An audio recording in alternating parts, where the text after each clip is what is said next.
ครับทักทายสบายดีทุกคนวันนี้เราจะไปเล่นอยู่ทำติ่งเนาะคืออยู่หลวงพระบางอยู่เมืองปากอูออกจากตัวเมืองประมาณ1,000 กิโลเมตรนี่แหละแล้วก็ฮอดเมืองปากอูแล้วก็จะมีคนทางเข้ามาในเบื้องบนทางกันว่าจะยากจึกที่ไล่สันใดเพื่อ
ไปฝั่งนั้นเนาะ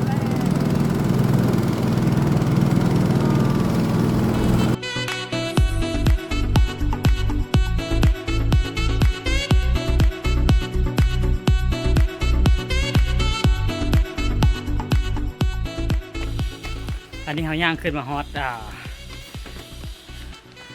ซัน2ของทำติ่งเนาะเพื่อ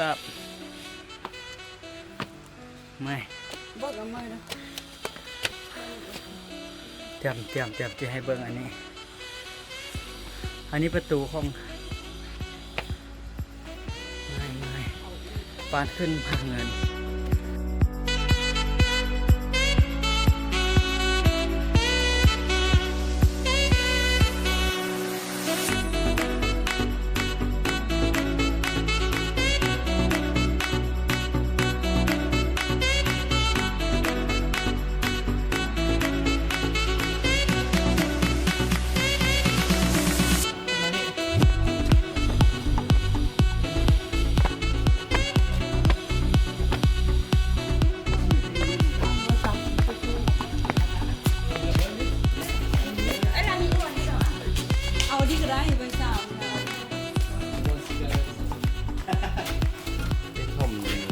ไปเท่าไหร่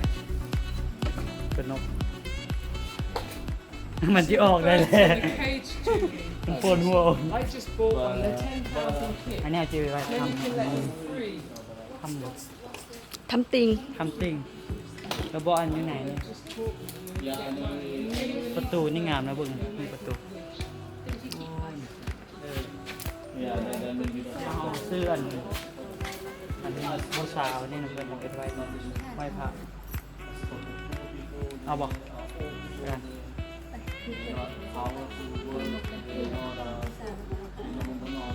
ก็ได้เหรอ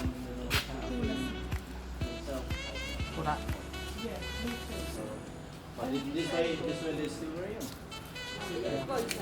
บอกไปบูชาก่อนคนจุดว่าจะน่าจะจุดมา3 คนเนาะเข้าป่ะเอาได้ละเนาะไปไหว้พระอยู่ไหนกันเลยเอามาแม่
หลังจากที่เรานบพาขอพรเราก็จะได้ลง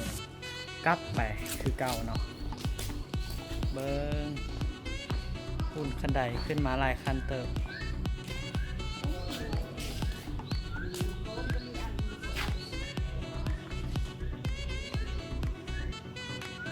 เพื่อหลังจากที่เราย่างขึ้น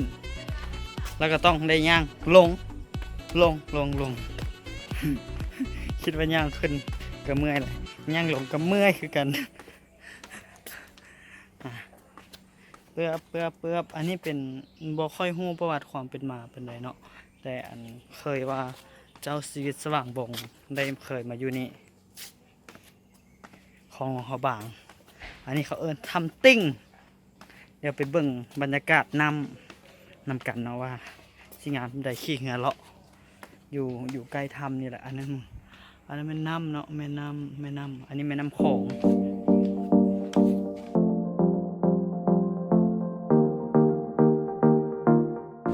อันนี้ก็เป็นสถานที่ท่องเที่ยวหนึ่งของหลวงพ่อบางเนาะและตอนนี้เขากำลังจะขี่เหงื่อเก่าเป็นเหงื่อเขาเรียกว่าเหงื่อจักรเนาะเหงื่อจักรใหญ่ไปบ๊ายบายไปก่อน